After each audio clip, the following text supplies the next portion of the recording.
Hi, kindergarten. Today we're going to read a nonfiction book, Reptiles and Amphibians. This book is nonfiction because it tells us lots of facts about reptiles and amphibians, and it's by National Geographic. And I have marked just a few pages in this because this is quite a long book, but it has lots of colorful, beautiful photographs and illustrations. There are also some illustrations in this book. But they are illustrations about real animals. So here's our title page, Reptiles and Amphibians. And that is a leaf frog. Do you know if a frog is a reptile or an amphibian? I think we're going to find out today, actually. Reptiles and amphibians. Look at that big snake. And this snake is a green python. And underneath it says juvenile, which I think means it's a younger snake. And now we have our table of contents. And a lot of nonfiction books will give you a table of contents, and that just, it says table of contents up here, and that just tells us the content or the material or what this book is going to teach us. And we can see all the different sections of the book right in the front. So we're going to start with this one. What is a reptile? Reptiles have a bad reputation with some people, but they really are cool. There are 4 main groups of reptiles: lizards, snakes, turtles, and crocodilians.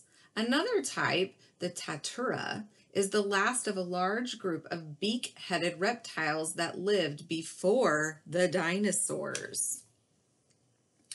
So, reptiles are vertebrates. They breathe air. They are cold-blooded. They have dry, scaly skin.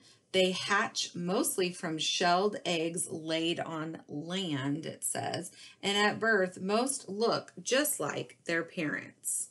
And here's some, these are illustrations of all the different kinds of reptiles that they saw. And this one is the tatura. But that's not an animal that lives anymore. They're saying that this is a type of animal that lived even before the dinosaurs. But you can see the turtles or here's a box turtle and snake and alligator on there. And these are all reptiles. So we're going to learn about the first reptile. This page is called Turtle Talk. And it has this huge photograph of this turtle peeking out of his shell. And then over here is all the information about turtles. So I'm going to turn here. Okay, it says turtles live in almost any kind of habitat: fields, forests, deserts, swamps, ponds, rivers, and the sea. Tortoises are land turtles, and terrapins are freshwater turtles. Turtles can live longer than any other vertebrate, including humans. And vertebrae just means, I think, that it has bones. It's an animal with bones, and they live longer than even a lot of humans do. So there's some pictures.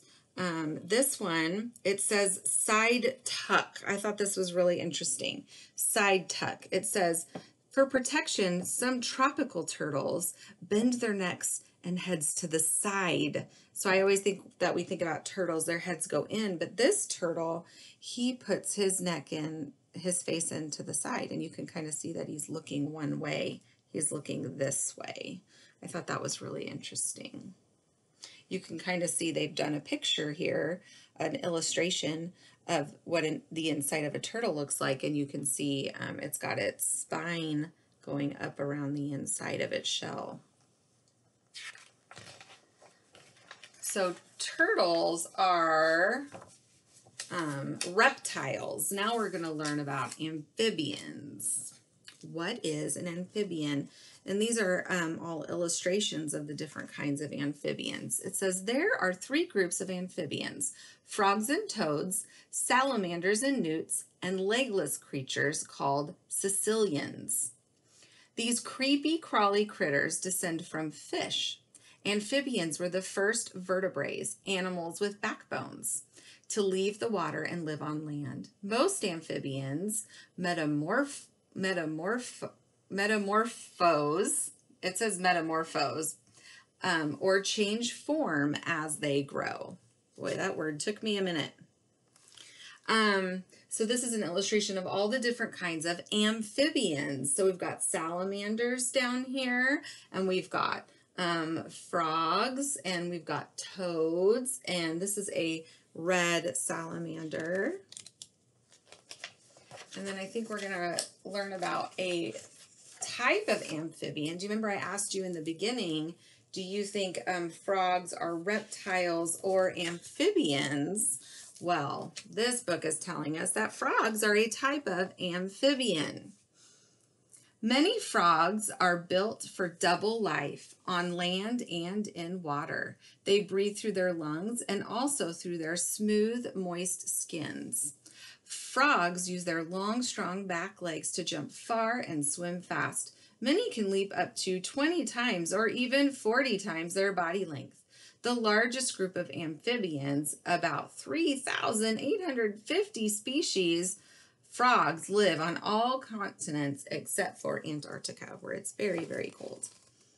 So here's all these different illustrations and photographs of frogs. And this one I think is silly. His little tongue is sticking out. He's kind of got a curly tongue. And then this is the little frog from the beginning. Remember, now he is an amphibian. And it says he has sticky pads on the bottom of his toes and allow him to stick to that slippery stem. So I thought that was a really interesting thing. I don't think we really, I think I skipped the part where it says what amphibians are. So we can look back here. They are vertebrates. They breathe air through their lungs and their skin. They are cold-blooded.